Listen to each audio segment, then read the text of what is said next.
Assalamualaikum warahmatullahi wabarakatuh. Apa kabar anak-anak ibu semua? Semoga kita semua selalu diberi kesehatan oleh Allah Subhanahu wa Ta'ala dan selalu berada dalam lindungannya. Amin. Baiklah, selanjutnya kita akan masuk pembelajaran berikutnya. Kalau kemarin di meeting kita sudah belajar mengenai kesempatan kerja, angkatan kerja, dan tenaga kerja. Untuk kali ini kita lanjutkan ke KD berikutnya, yaitu KD 3.5 dan 3.6. 3.5-nya yaitu mengidentifikasi upaya peningkatan kualitas tenaga kerja. Dan 3.6-nya mendeskripsikan sistem pemberian upah.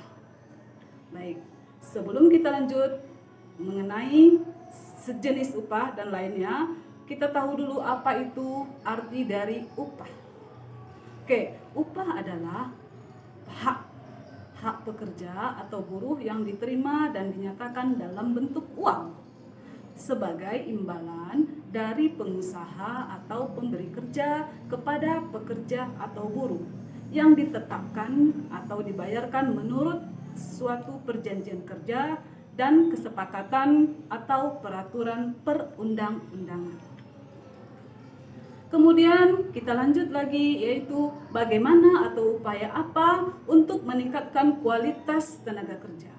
Untuk meningkatkan kualitas tenaga kerja ada tiga cara. Yang pertama yaitu dari pemerintah, yang kedua dari swasta, dan yang ketiga dari individu atau diri pribadi seseorang.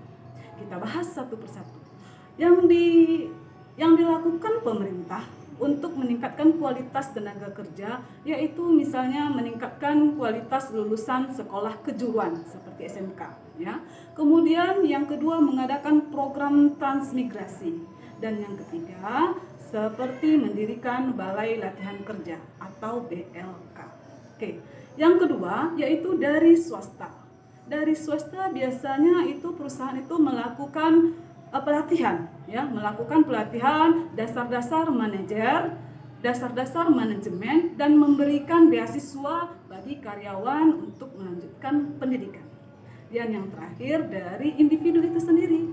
Bagaimana cara kita meningkatkan kualitas diri kita sendiri? Yaitu misalnya yang pertama kita mengikuti jalur pendidikan, ya, baik itu formal dan informal.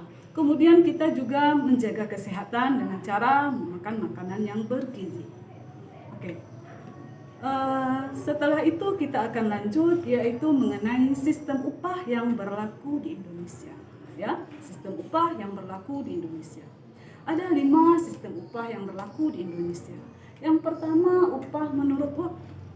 Upah jumlahnya dihitung berdasarkan waktu lamanya bekerja. Jadi ya misalnya bulanan, mingguan, atau harian. Ya, seperti bulanan contohnya pegawai. Ya, kemudian ada yang harian buruh lepas. Oke.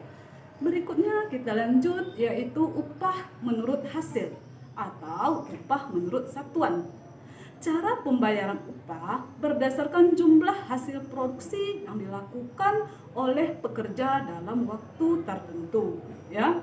Jadi berdasarkan hasil dari produksi yang dihasilkan oleh pekerja itu sendiri dalam waktu tertentu. Kemudian sistem upah yang ketiga yaitu upah borongan, ya. Sistem pembayaran upah yang dilakukan dengan kesepakatan antara pekerja dan pemberi pekerjaan. Di sini kita bisa lihat contohnya bangunan rumah. Jadi waktu kita akan membuat rumah, biasanya itu borongan dari awal fondasi sampai rumah itu jadi. Nah, itu yang dikatakan dengan upah borongan. Baik, sistem upah yang keempat yaitu upah dengan sistem mitra usaha, yaitu upahnya pekerja berupa saham yang diberikan kepada organisasi pekerja di suatu perusahaan. Jadi ini bisa dikatakan sebagai misalnya penghargaan atau prestasi yang diberikan kepada pekerja, ya. Kemudian yang kelima yaitu sistem upah dengan sistem bonus. Nah, kalau dengan sistem upah bonus ini biasanya upah itu ditambah dengan bonus berdasarkan dari prestasi kerjanya, ya. Contoh, misalnya penjualannya meningkat, dengan meningkatnya penjualan maka dia diberikan bonus oleh perusahaannya. Selanjutnya kita masuk teori upah. Teori upah yang kita pelajari di sini ada 4 jenis teori upah. Yang pertama yaitu teori upah normal yang dikemukakan oleh David Ricardo.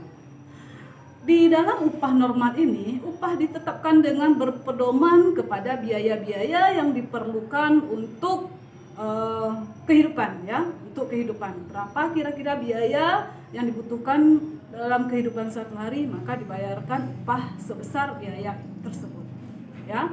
Kemudian yang kedua adalah teori upah besi. Teori upah besi dikemukakan oleh Lassalle. Di sini teori upah besi ini agak sedikit bertentangan dengan teori upah normal, karena di sini hanya melihat kepentingan pemberi upah, ya, hanya melihat kepentingan pemberi upah tanpa melihat kebutuhan pekerja. Makanya dikatakan di sini teori upah besi. Kemudian yang berikutnya, yang ketiga, yaitu teori dana upah yang dikemukakan oleh S. Mill Senior. Ya, apa kata S. Mill Senior? S. Mill Senior ini mengatakan upah pekerja pada dasarnya tergantung pada besar kecilnya dana yang ada di masyarakat. Jadi tergantung besarnya dana atau uang yang ada di masyarakat. Kemudian kita lanjut yang terakhir, yaitu teori upah etika. Nah, dari namanya saja udah lihat ya, teori upah etika, yaitu upah yang diberikan kepada pekerja terkait dengan upaya untuk mencukupi segala keperluan pekerja dalam keluarganya. Jadi di sini ada etika. Artinya di sini mereka tidak hanya disuruh bekerja saja, tetapi juga dipertimbangkan di sini kesejahteraan dari keluarganya, ya. Oke, baik anak-anak Ibu, semoga ada manfaat bagi kita semua. Terakhir Ibu sedikit memberikan motivasi, ya, dari Nelson Mandela. Apa kata Nelson Mandela? Pendidikan adalah senjata yang paling mematikan di dunia. Karena dengan pendidikan Anda dapat mengubah dunia. Karena kita masih dalam suasana pandemi, Ibu harap kalian selalu menjaga kesehatan, kebersihan, dan keamanan. Sampai berjumpa di video pembelajaran berikutnya. Assalamualaikum warahmatullahi wabarakatuh.